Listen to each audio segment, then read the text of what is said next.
Hi everyone, this is Bastian from the Canine Way. Today I would like to talk to you about putting a dog in timeout and why we might do that, when we might do that, and how we might do that best.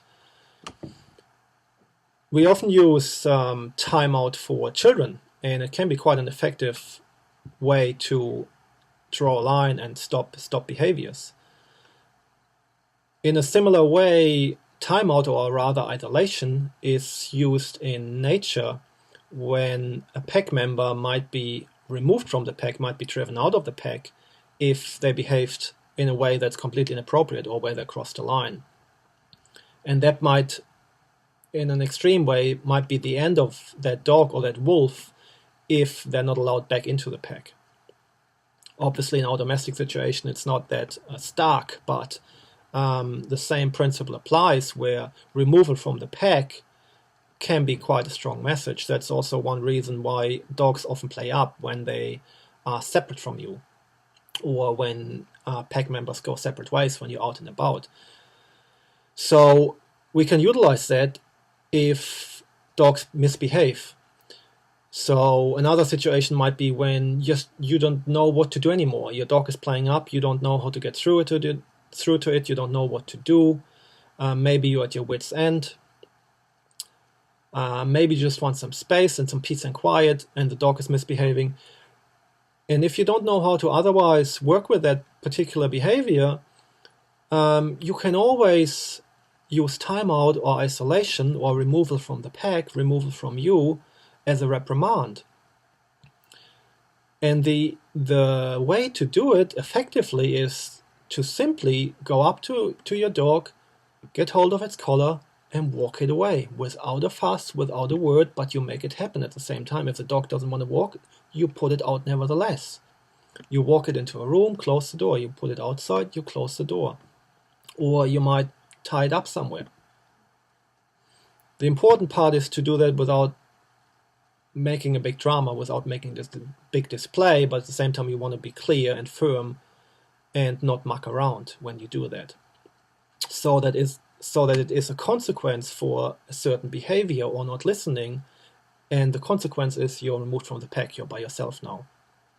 And it's also crucial to remove the dog not only from you but from everyone else. If you have two dogs, you want to remove them from each other, so that they're actually separate from every member of the pack, from any contact. If you have a dog who's kind of prone to barking, whining, jumping, playing up when it's separate from you, then you might want to practice creating separations while you're around during the day, so that it learns that playing up doesn't work to coming back to you or into the house or whatever the context is. So when you put your dog away, you put it in the bathroom.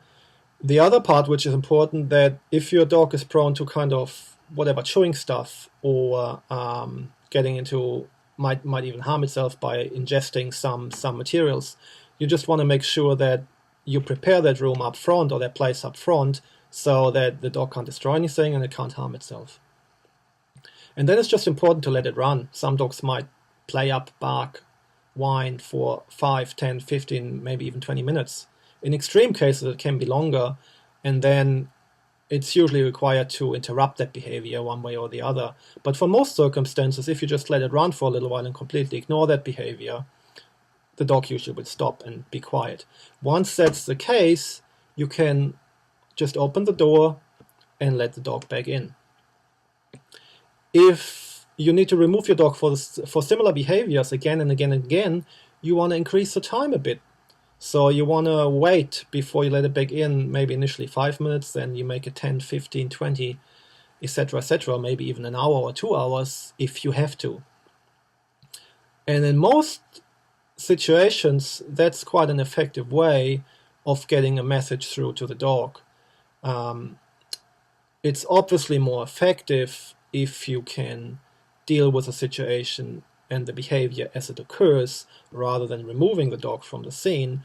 But if that's not possible, then timeout is always kind of the last resort or the last call where you stay in charge and stay in control and give a clear message to your dog that this behavior is not okay. And if you behave like that, you're left by yourself. Make up your mind. I hope that explains timeout a bit and how to go about it and the context, and put it into place where you see it fit and where it might work for you, and let me know how you go. Thanks a lot. I'll talk to you soon. Bye.